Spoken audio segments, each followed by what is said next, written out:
this book, Bibliographia Karaites, which came out now a year and a half ago. Just a bit over a year. Long awaited. Introduction says somewhere like 30 years ago you started. Barry Dove Walfish is a Judaica librarian at Robards Library in the University of Toronto and has been working on Karaite for quite a while, in addition to his work on exegesis and the Book of Esther. And I asked him just a little bit to talk about the making of this of the bibliography.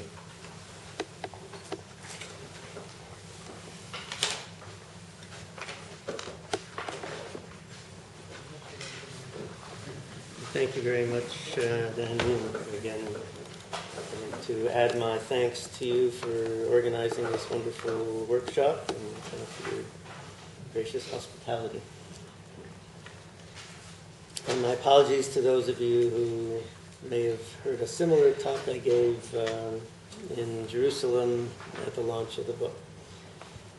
Bibliographia Karaite is the first attempt to produce a comprehensive bibliography of the Karaites that would bring together everything written by and about the Karaites, organize it in a logical and accessible manner, and thereby provide a proper foundation for further research. Indeed, an examination of the bibliography sections of the book will show that with the exception of the pioneering work of Samuel Poznansky on Karaite printing, the items that have been published are rather limited in scope, mostly dealing with the Karaites in Eastern Europe. When I started work on this project, the most complete general bibliography of Karaism was at the back of Tzvi Ankori's Karaites in Byzantium, a pioneering work published in 1959. In the introduction to his bibliography, Ankori states that a comprehensive, classified, up-to-date bibliography of Karaite is an urgent desideratum. I first read this statement while in graduate school in the late 1970s, and it planted a seed which did not begin to sprout until some 10 years later when I decided to take up Ankori's challenge. Ankori's bibliography listed approximately 550 items, many of them not pertaining specifically to the Karaites. I assumed that my work would include about 2,000 items and would be finished in a few years. But after a few years of work on the project, I became aware of the fact that there were vast amounts of material in Russian and other Slavic languages that I had no access to and would only be able to see by traveling to Eastern Europe and sitting for months in the major and minor libraries there. Since my personal situation at the time did not allow for extended travel, I was grateful for the help of the Ben-Zvi Institute, which recruited assistants in Russia, Poland, Crimea, and Lithuania to do the work in situ. As the years progressed and the list grew in size and complexity, it became clear that the East European sections of the bibliography were among its most important and valuable. Comprising close to 40% of the more than 8,000 items in this volume, they document comprehensively for the first time the history, languages, literature, both religious and secular, struggles, polemics, and cultural activities of these communities, which are now fighting for survival. Work on these sections of the bibliography could not have been completed without the help of Mikhail Kizilov, who collaborated with me on this project for close to 10 years. Mikhail received a doctorate from the University of Oxford in modern history, focusing on his thesis on the Karaites of Galicia, has contributed tremendously to this work. He was responsible for compiling most of the Polish entries and for annotating most of the other Slavic and Turkic language items. In addition, he spent long hours tracking down rare Karaite items in archives, small libraries, and private collections all over Eastern Europe. His vast encyclopedic knowledge of all things pertaining to the Karaites of Eastern Europe has enhanced this bibliography immeasurably and made it much more than a list of books and articles. To give one example, the chapter on East European biography includes brief biographical sketches of nearly all the people listed, and thus can also serve as a biographical dictionary of East European Karaites, the first to be available in English.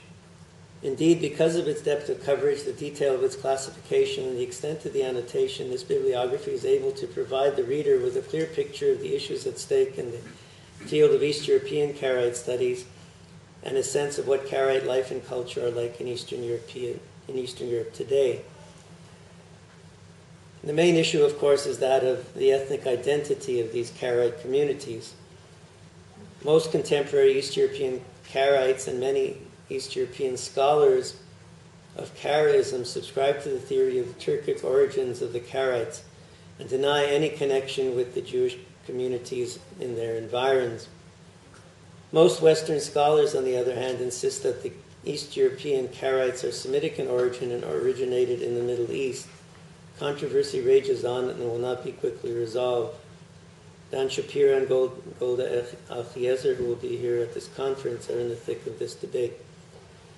The annotations in this bibliography sometimes criticize the quality of the scholarship of the advocates of the Turkic theory. We are convinced that much of the scholarship advocating this theory is of questionable quality and should be used with extreme caution. But all of the evidence for both sides of this seminal debate is documented here, and we let readers decide for themselves which case is most compelling. I believe it was Saul Lieberman who once said, with reference to Kabbalah and the study thereof, "Nonsense is nonsense, but the history of nonsense, that is scholarship." Anyone wishing to undertake the study of the development of the Turkic theory of Karaite origins will find ample resources listed herein. The bibliography passed through a number of stages of technological sophistication. It began in 1988 with a box of index cards containing listings from Karaites in Byzantium. This was augmented by items from the printed and fiche catalogs of the New York Public Library, Hebrew Union College, and the Jewish National University Library, now the National Library of Israel. One student assistant compiled entries from encyclopedias. Then periodical indexes were combed for material. Every item was read and more entries were gleaned from the footnotes. And thus the bibliography grew. In the mid-90s, the cards were converted into computer files, first in Nota Bene, one of the few programs at the time with multilingual capability. Then with the advent of Unicode after 2000, they were transferred into Word. The original intention was to examine every item firsthand, but towards the end, this became impossible and would have necessitated further extensive delays. Still, I would estimate that well over 90% of the items were indeed examined firsthand by either Mikhail Kizilov, one of our assistants, or myself. Over the last 10 years, the spread of online catalogs has opened up the holdings of many hard-to-reach libraries, especially in Eastern Europe, and this benefited our research immensely. While there is no substitute for direct observation, it is still possible to determine the existence of many items and verify the bibliographic information with a fairly high level of confidence. I discovered many new items thanks to internet searches. I should especially single out the card catalog of the holdings of the National Library of Russia from 1725 to 1998, which is available online at the library's website.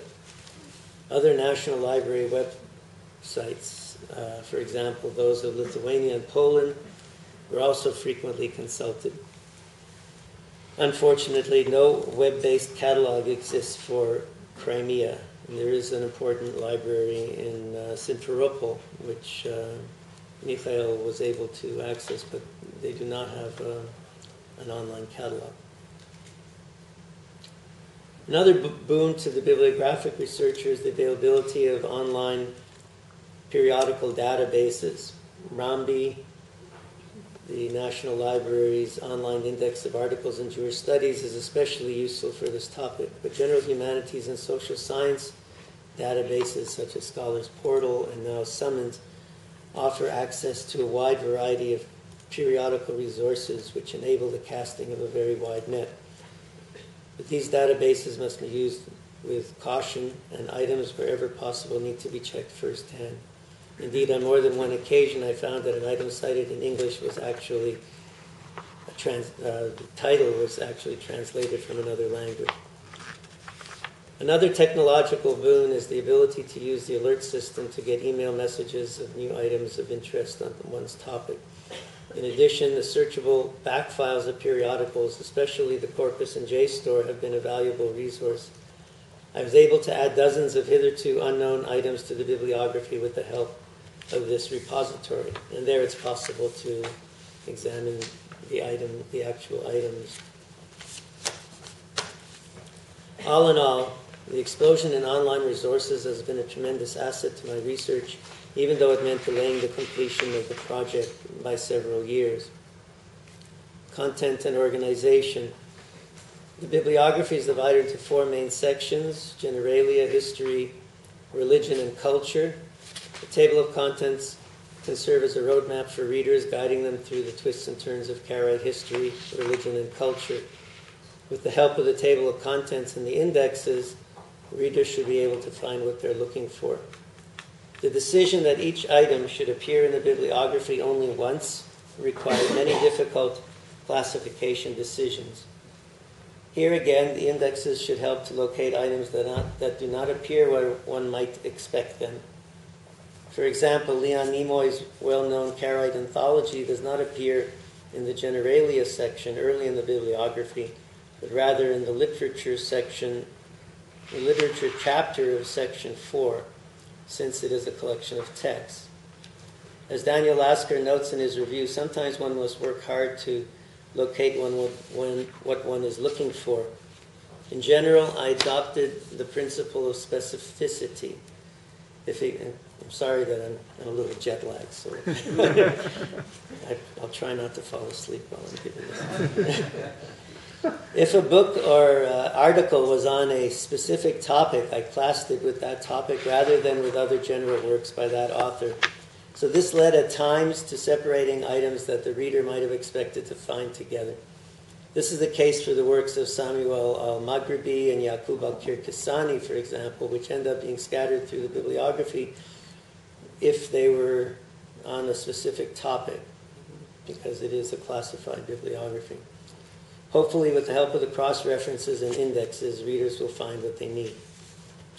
Despite our best efforts, a number of duplicate entries remained in the final draft, and these were discovered only during indexing, after a number had been assigned to each item.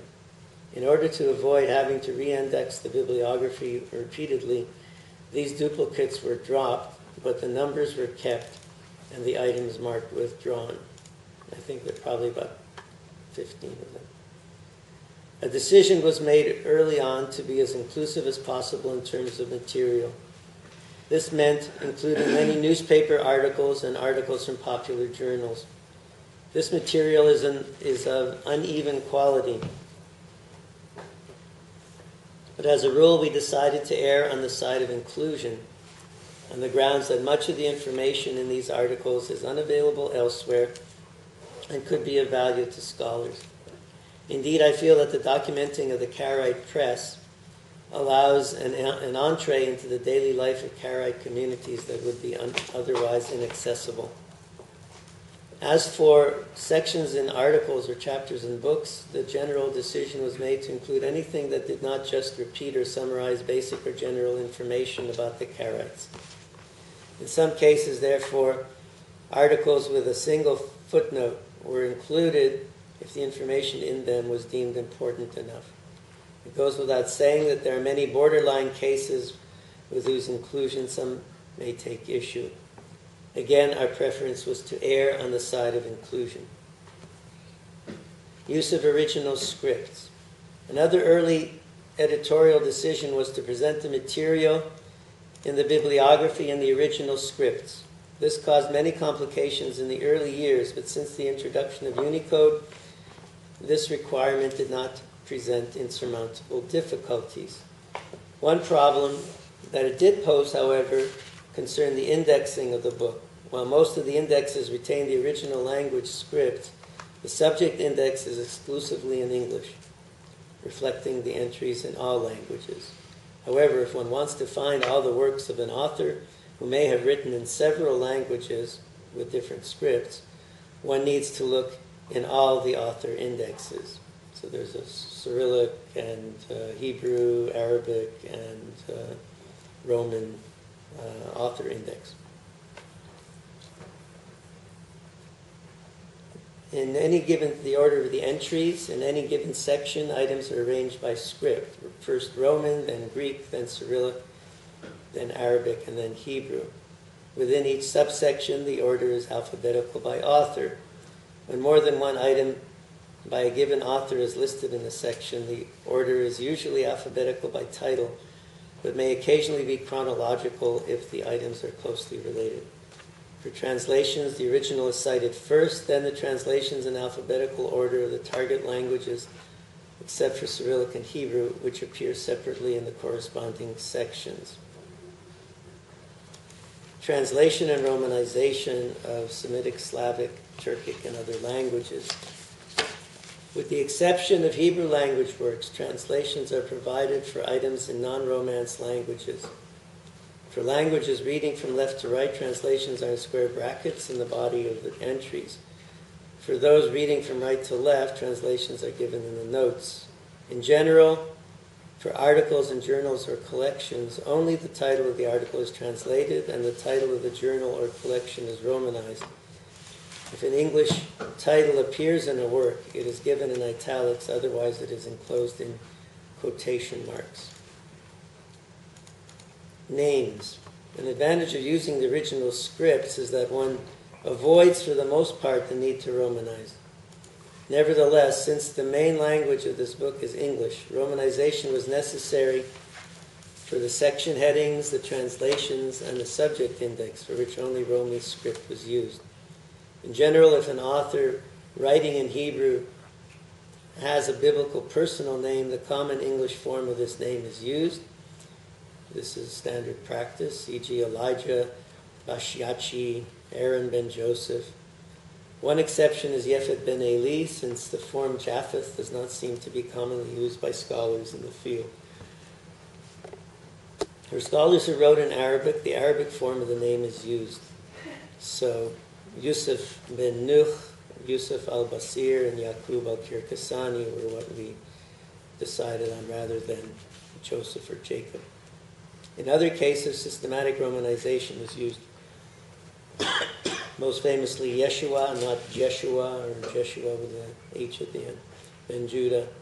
In general, the attempt was made to use the form of the name that is most commonly used in current English language scholarship, though this was often not easy to determine. Hebrew names are recorded as they appear in the original works. The most common form, or sometimes the most recent form found in the author's publications, was chosen as the main form in the index, and no attempt was made to standardize the spelling of personal names, as is the practice in the catalog of the National Library. For Cyrillic names and titles, modern spelling was used in all cases, in addition to the romanization transliteration schemes, which follow for the most part the system of the U.S. Board of Geographic Names. Locations. Locations are given for rare Karaitic works and the occasional non-Karaite work. My rule of thumb for identifying a rare work was its existence in 5 or fewer known locations. Most decisions were made on the basis of WorldCat searches. In some cases, all copies have been examined, but in most cases, the information was obtained from internet sources that was not verified in person. It is also not meant to be exhaustive. There may very well be other copies that I did not locate. Many European libraries do not have their entire holdings available online. The information is meant to flag rare items and provide leads to those who might wish to pursue them. I also give the item number for the collection of Karaite works in microfiche published by IDC Publishers, as this is a ready source for those interested in obtaining a copy of these works. Annotations. When I first began this project, it was not my intention to annotate it. Gradually, I started adding annotations to items whose Karaite connection required classification. In recent years, the annotations have tended to be more extensive, and in some cases, I've gone back and added annotations where this seemed necessary. There are undoubtedly still some items that would benefit from annotation or further annotation, and these will be addressed in the forthcoming online database on the Ben-Zvi Institute website. In general, albeit with some exceptions, annotations were restricted to 10 lines or less. The future. It is our intention to establish a database on the website of the Ben-Zvi Institute which will include corrections to existing items and additional items not included in the original bibliography.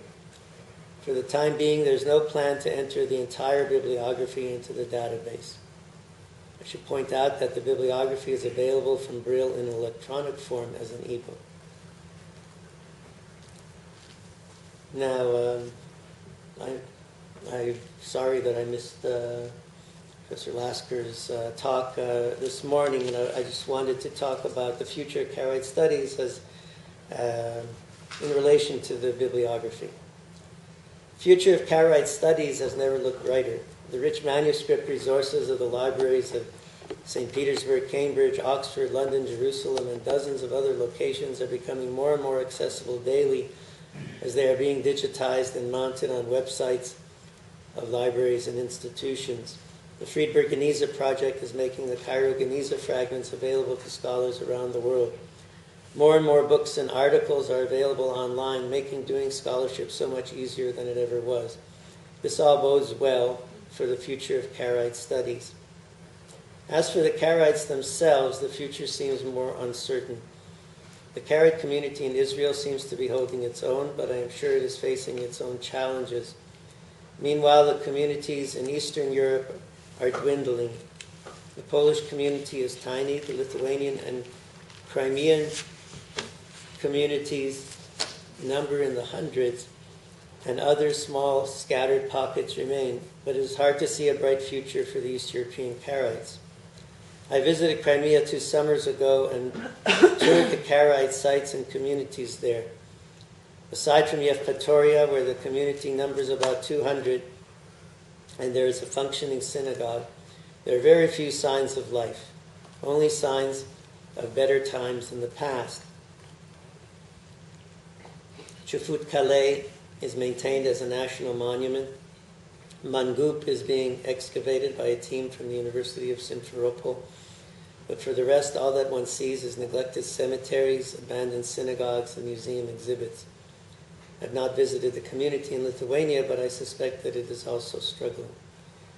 I believe there's a functioning synagogue in Troki, and the community numbers several hundred souls. In the San Francisco Bay Area, the community seems more active. They number over 1,000, have a synagogue with regular services and other activities, and maintain close ties with the Israeli community. But there, too, external pressures are no doubt taking a toll. Bibliography presents a picture of the state of the field, and it gives direction regarding recent trends in research and fruitful areas for future research. Most of the areas where research is active are well represented in this conference. I'd like to point to an area which seems to be neglected. We will be visiting several Israeli Karaite communities on Wednesday. I find it striking and a bit puzzling that the entire conference is focused on the past and studies of Karaite communities of the Golden Age in Eretz Yisrael, the later Middle Ages, and the communities of 18th to 20th centuries in Eastern Europe. There are no sessions devoted to present-day communities. But I suspect this is simply a reflection of reality, of the fact that very little research is being carried out on the Israeli Karaite community. Indeed, a perusal of the chapter on modern Israel in Bibliographia Karaitica reveals that it includes close to 200 items, but the vast majority are items from the press, both Karaite and general Israeli, or excerpts from the Knesset proceedings. The number of scientific studies is very small, but there is much that could be done. I would like to get a better sense of how the Karaites are faring, particularly the community in Israel.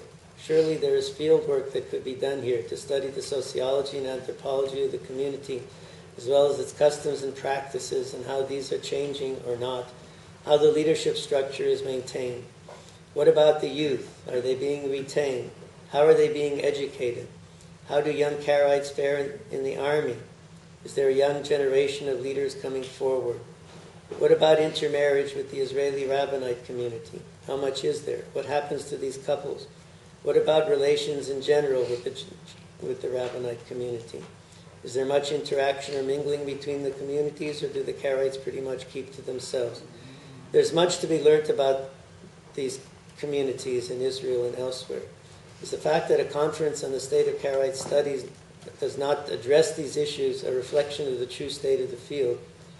Is there really no interest in studying the present-day communities? A bibliography, if it is done properly and thoroughly, presents a picture of the state of the field at the moment it is published. It also shows trends highlighting which areas are actively being studied and which are relatively neglected. In all likelihood, the areas being discussed at this conference are the ones in which the scholarly interest is the greatest. But it can also highlight areas that demand greater attention. It's all good and well to study the Karaite past, and the current explosion in interest and in research is producing fascinating results. But if it is true that there is very little interest in studying the communities of the present, the result will be that we, and especially the Karaites who could benefit the most from such studies, will be less prepared to think creatively and constructively about the future. Thank you. I want to thank Barry, first of all, for putting out the bibliography, but also being willing to talk right off the plane. And mazel tov to his grandson's upsharon yesterday, back into the other side of the pond. Yes, well, in the first place, congratulations for your bibliography, from bibliographer to bibliographer. Because I also had an experience when I edited the bibliography of the Jews of Islam, of the difficulties of the field, but also how much one can learn about the development of a field when looking, as you have done, at all kinds of publications in so many languages. I don't know about you, but in my case, the most interesting experience of the bibliography was to come across all the earlier materials, all the 19th century, even 18th century works on the Jews of Islam. And you realize, first of all, how terminology has changed. And that's why, of course, annotating a bibliography becomes essential.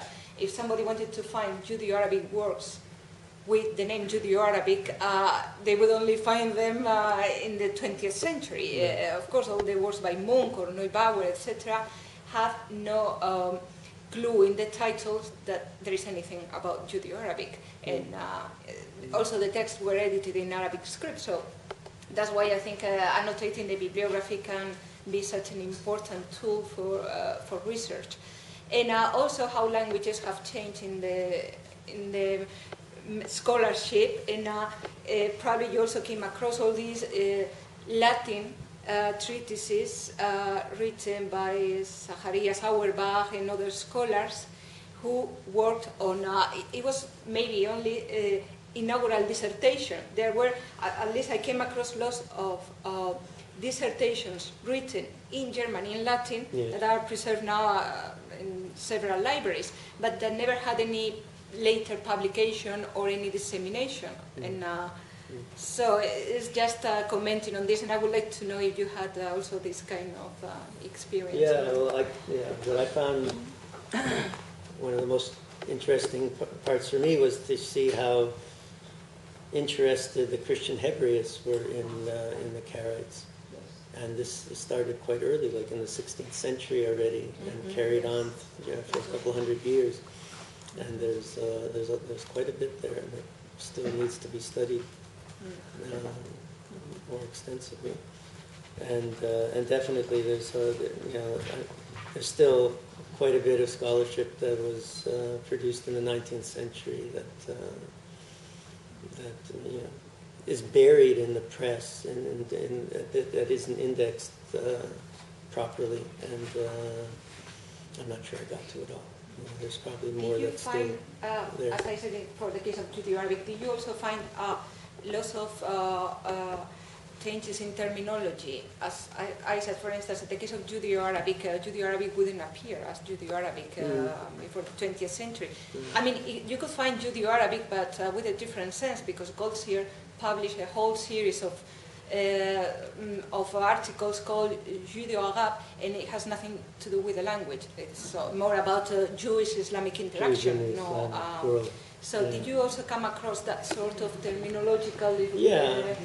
Well, the terminology does change, and the names, or the way the spelling, just the way the Karaite is spelled. I mean, it changes from. You can have Karaitic or Karaite, or just Karaite with a C, and it doesn't become standardized until the mid-20th century. But they're always called Karaites. In one form or another, Otherwise, I wasn't really aware of the changes in terminology. Otherwise, like what you're talking about.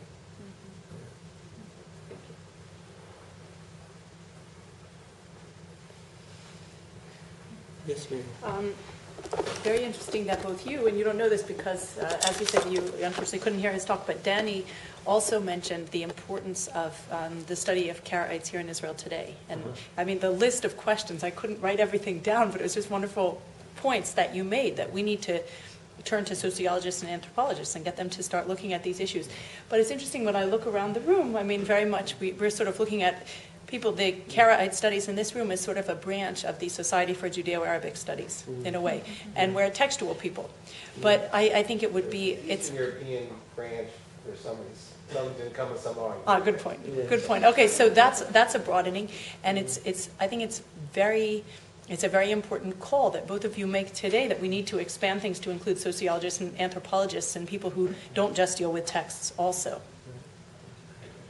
But something that's really, it's hard to encourage in a sense, because it really does need a lot of training. And I think about, there was a MA thesis done in this university on the community in Ranain, but it was, the person who did it did not know a whole lot about Karaism, and to just go as without any background, in a sense, to look at a community and not know all the issues, it's very difficult. The book that I have over there, Stains of Culture, is about the community in San Francisco, and it won a prize. There's a lot of nonsense in it. Well, there's in addition to the nonsense, the study of nonsense is science, right?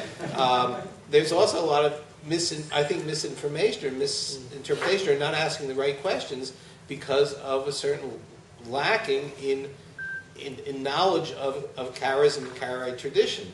So the anthropological interpretations and jargon and whatever, I'm not in a position to judge, even though I know at least one anthropologist of Jewish communities who agreed with me. We were going to actually demonstrate against the book at the book exhibit at the AJS because it had won this prize. Anyway, but I think just in terms of information about Karaism, which the author didn't know, and in a sense one can't expect the person to know. I mean, it's the same problem they have in America, or sociology of Judaism, sociology of American Judaism, with people who might be experts in sociology, but know very little about traditional Judaism. It makes it very difficult to ask questions.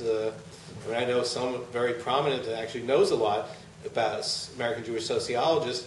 When I asked her something about her research and and Orthodox community in America, she basically said, well, I don't know very much about the Orthodox other than they don't answer questionnaires. So my sister's sociology, so anyway, Jeffrey. Well, I'd like to say that I think there's been there has been a lot of linguistic fieldwork done among the Karaite communities. I myself have done quite a lot. Actually, just down a road in Beersheba some years ago, I spent many weeks doing linguistic fieldwork among the community from Heat. Right. And I also have done a lot of recordings of Egyptian Karaites and Rican traditions, and Tapani Harlian in Helsinki has done lots of linguistic fieldwork on reading traditions among Eastern European, Lithuanian traditions of Hebrew reading and Karaites in Istanbul. So I think, on a linguistic level, there has been a reasonable amount of fieldwork where perhaps one considers like But that's still philology. It's in the area of sort of more social sciences, anthropology, etc. I think that's where this is where I think we've got a lot of way to go. There has been work done on the music traditions as well. Well, you can compare with Kabbalah studies, where with Gershon Sholem, it's all philology, it's all text. The generation after him already opens up to practical Kabbalah, and look at Boaz Hus, who's looking at modern practical Kabbalah. So it will come. But I'm not sure it's sociological study of Kabbalists. I mean, no one's asking whether Kabbalists have a future, what happens when they intermarry with non-Kabbalists, and questions like that, which I think are serious. But this is what Boaz studies. He studies the phenomenon of these different groups as a social group plus intellectual development. I mean, it's a good analogy. I'm not sure that it follows all the way. I was thinking also, look at Steinschneider. He views Judaism as a dying species, so he can catalog its remains, or what it's produced up to a certain point when it's dead. But if the animal continues to be alive, then you have to change your methodology and get into the American Jewish Congress and sociological study. That happens in every field. I want to ask a little bit more about the online resources. I'm not familiar with the Brill ebooks. Do you have any idea what their pricing policy is going to be on those? Яка? It'll probably be a little cheaper than the print. The ebooks are a little bit cheaper, but they offer a lot of the publishers offer a kind of package. Bundles. You can bundle. We can get a whole bunch of books. Yeah. Also, the tendency now with the ebooks is that big publishers will do it like they are doing journals. That means that you'll need a yearly renewal of the whole large package of books, and not at one time. Although, that's where it's going. no, but sometimes, in a lot of cases, you can buy the book, and then you probably still, depending on where it's on the platform, you pay an annual fee for the maintenance of the platform, but you do own the content of the book. And the tendency, especially for public libraries, university libraries, not individual owners, is more towards a renewal, large renewal. Though there still is cases, like you say, a large one-time fee and a smaller fee for yearly. Chaim is the chairman of the University Library Committee. So that's another hat. I don't own any of these things. You could read anything, so I'm totally backward. But like one buys from Amazon or something, an ebook that doesn't belong to you forever. The ebook, yes. oh yeah. But if Braille sells an ebook, it doesn't belong to you In forever. Israel, there's a different problem because of certain agreements with Stematsky. So there's a problem with ebooks. No, but it should remain. But you're saying if you buy that's a side issue. But you're saying the library buys the ebook, it has to continue paying for it. We're looking into more and more ebooks. Textbooks now are all ebooks. I mean, the standard policy now in textbooks, a lot of universities is to go only with ebooks because of they don't become necessary to buy a new textbook every year. But the renewal fees are pretty high. And the database of Ben Svi, you said, will be just corrections and new material? Yeah. Well, Well, otherwise Brill will be very mad. exactly. Yeah, we saw that we couldn't really do it because of the agreement that was made between Brill and Ben-Zvi. Do you have any site where people could add material, or how does it work? And just you'll be the clearinghouse of everything? Yeah, basically. I mean, I'm happy to receive additions from people by email, and then I'm going to be compiling a list, and then we'll mount it on the website and update it regularly. That's the plan.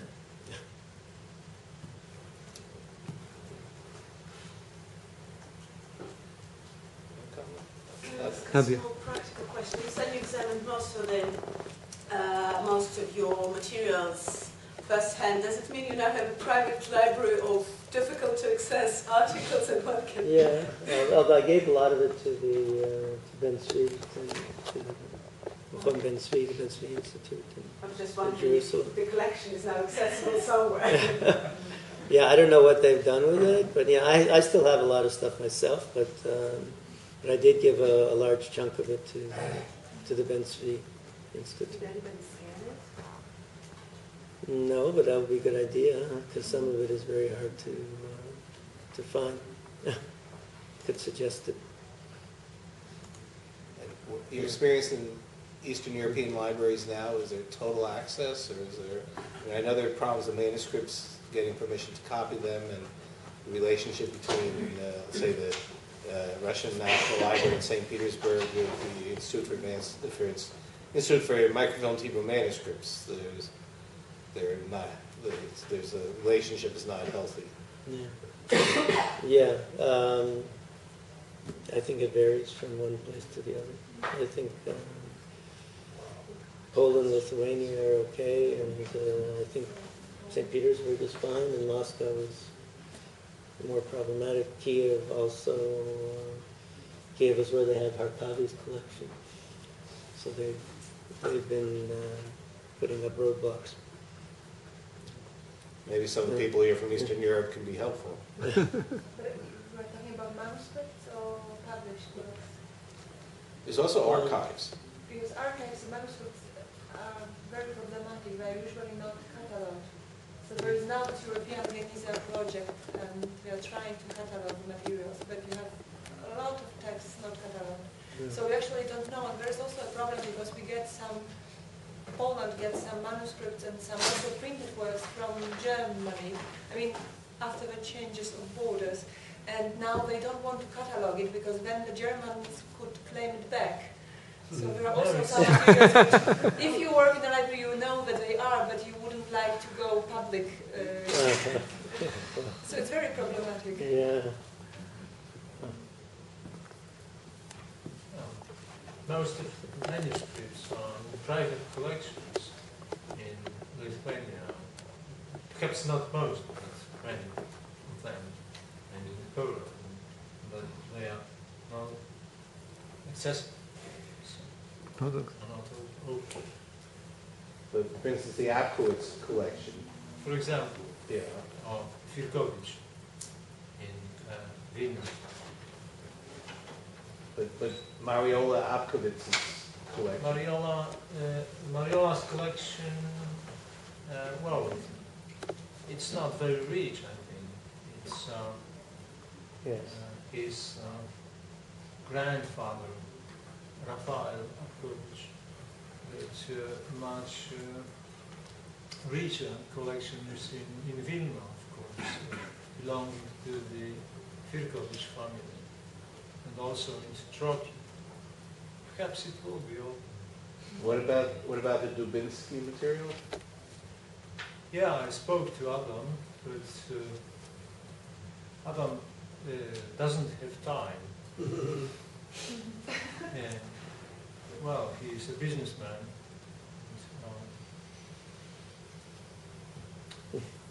He also wishes to do it, but doesn't have time. I mean, I think some of the things we're talking about, why aren't there more people in social sciences? Well, it's the group of people who could encourage it is very small, and support in the community would be small. And even in these projects, there's just so many projects, the Ferkovich cataloging, the Gemiza material, all these material, Eastern Europe, and the resources are to train students to do it is a long process. And when they're finished doing it, the question is whether there'll be jobs. It's a very practical, I don't think the job of the workshop is to go out with a call to raise money and find rich donors, but perhaps that's one of the ways it's going to be done. But otherwise, I don't see the economics of doing all the spade work is very, very difficult, and the economics of getting students who have the correct background and can be trained in the languages and the literatures to be able to do it. It's very difficult.